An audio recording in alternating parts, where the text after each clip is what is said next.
we did in the film, which was indoors, which was in controlled location where the ground was flat and nothing was moving. Everything was in control. That was the most challenging thing for us because we were so used to shooting in deserts, in hills, that one interior scene became the most difficult. और जैसे आलिया बता रही थी कि आप location में पहुंचने के बाद एक्टर को बोल देते थे जो फील कर रहे हो वैसा ही डायलॉग बोलते कभी कभी ऐसा होता था, कभी ऐसा होता था कि हमें लोकेशन में पहुंचने के बाद लगता था कि यहाँ की जो अभी की ये फीलिंग आप फील कर रही हैं ये कह देंगी तो वही बेस्ट हो जाएगा। इम्तियाज, रणदीप यहाँ होते हुए भी स्टेज पर नहीं थे, इसका क्या रीज़न था?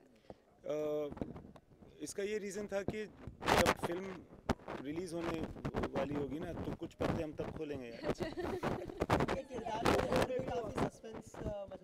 हाँ, मैं भी सस्पेंस में उनके किरदार को लेके। मैं एक्चुअली पूछने वाला था कि फरीदून है कि नहीं, मैंने पूछा था क्योंकि उनके पिताजी ने उनके ये लिखा था, उनके शेर का शहरयार साहब ने लिखा था कि दिल है तो धड़कने का बहाना कोई ढूंढे, पत्थर की तरह बेजिस्म बेजान सा क्यों है। यानी कि दिल है तो फिर कोई बहाना ढूंढो यार धड़कने का, तो धड़क रहा बेचारी का, छोटी बच्ची है 20 साल की। मैं चाह रहा था बोलना यार, मगर फिर आपका सवाल आने लगा ना। सॉरी एक चीज़ मैं जानना चाहूँगा कि थोड़ा सा जहाँ से शुरुआत की वहाँ से कि अब तक इन सालों में टेलीविज़न आपकी नज़र में कितना बदला है? मैं जब टेलीविज़न बना रहा था तो मुझे लगता है कि मैं और उस वक्त के कुछ डायरेक्टर्स टेलीविज़न को समझते नहीं थे। हम समझ रहे थे, हमें फिल्मों की कहानी आती थी क्योंकि हम फिल्म देखते हुए बड़े हुए हैं, तो उन कहानियों को हम फिल्मों में टेलीविज़न में बनाने की कोशिश करते थे। तो वो मेरे ख्याल से गलत तरीका था। धीरे धीरे अब मुझे लगता है कि लोगों को समझ में आ रहा है कि टेलीविज़न क्या हो सकता है और सारी दुनिया को मालूम है कि किस तरह के बजट्स हो रहे हैं और किस तरह की पॉपुलैरिटी हो रही है टेलीविज़न प्रोग्रामिंग की।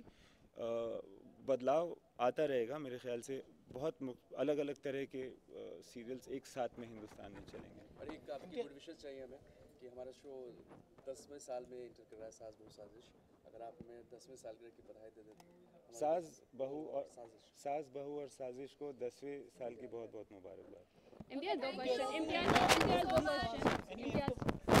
यहाँ से कोई पूछो यार, आप लोग आप बोलिए। हाँ, एक मिनट पहले दो डिबेट चल रहे हैं, फैंस और इंडस्ट्री में भी दो डिबेट चल रहे हैं आजकल। जो सुप्रीम कोर्ट ने जजमेंट पास किया है होमोसेक्सुअलिटी पे, आई मीन फिल्मों भी हम देखते हैं ये चीज़, फ्रीडम हम दिखाते हैं। देखिए, हालांकि ये प्लेटफॉर्म वो नहीं है जो जिस बारे में आप मुझसे पूछ रहे हैं, वो बहुत सीरियस मामला है। उसको मैं लाइट हार्टेड तरीके से उस पर डील नहीं करना चाहूँगा। हो सकता है हम बाद में बात करें इसके बारे में, बिकॉज मेरे पास भी कुछ व्यूज़ हैं इस जजमेंट को लेकर के।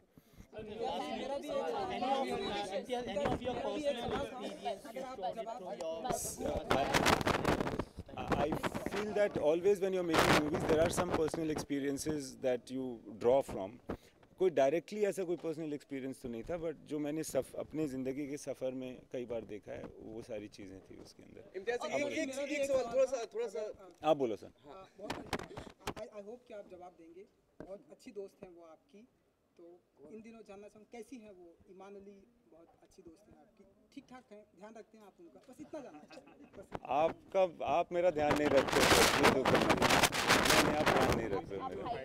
चलो, yes, this is wishing everybody a very very happy new year.